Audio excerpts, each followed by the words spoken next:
Moving on slightly, I want to talk about something really disturbing that happened in the aftermath of this shooting, which was New York Governor Kathy Hochul. She took over for Andrew Cuomo. She's a Democrat. She came out and talked about this as an excuse. She did two things. She blamed social media companies, and she also said that this shows why hate speech isn't free speech and isn't protected. Take a listen to what the governor had to say. This incident here, live streamed, right behind me, the massacre of innocent people, military-style execution, was viewed by other people.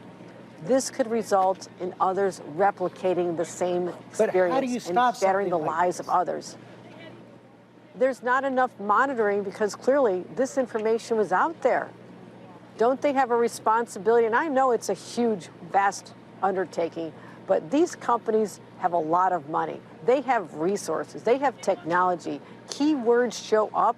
They need to be identified. Someone needs to watch this and to shut it down the second it appears. And short of that, we will protect the right to free speech, but there is a limit.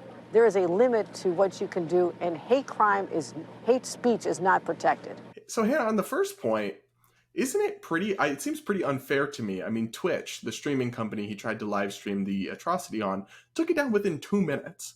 And they have all this content. It seems very demagogic and unfair to try to attack social media companies for this. Oh, it's a hack job take. I mean, honestly, like, Twitch got that video down a lot faster than the cops could ever show up to something. Are you kidding? I mean, honestly, it was impressive how quickly they mobilized on this. And I'm really just very, very tired of this whole, like, attack social media companies no matter what happens. Like, it is not their job to be law enforcement. It is law enforcement's job to be law enforcement. The people responsible for this failure are the FBI and the local law enforcement. But she can't say that, right? She can't say that. That's a politically unpopular thing to say, even as a Democrat, even in a state like New York, in the aftermath of a tragedy, you have to always say law enforcement is heroes, and she cannot do that, right? And so what does she do instead?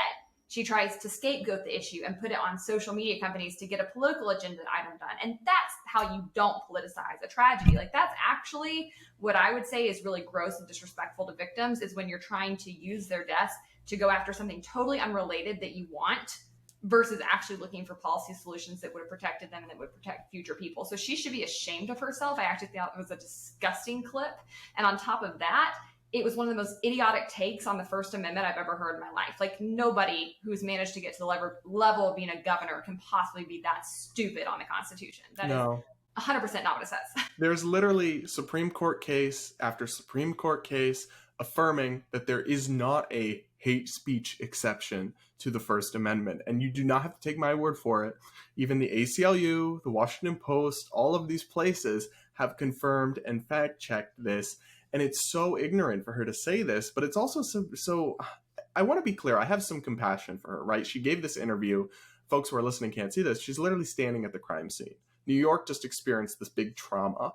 And so it is the heat of the moment. She is, I'm sure very emotional, but there's no excuse to be so ignorant and attack our rights like this. Like, you can't ban hate speech, ma'am. It is protected because who gets to decide?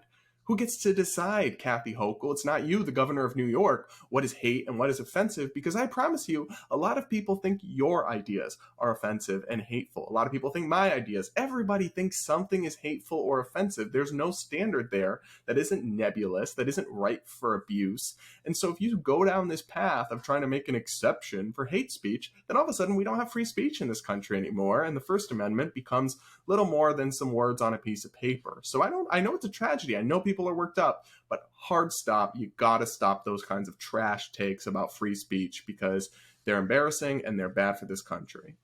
I mean, I don't know. I just don't have that much compassion for her because she was within her emotions enough to like try to go after social media companies and go after like big tech, but like in the moment, like I don't think you're that distraught if that's what you're going to. Come on.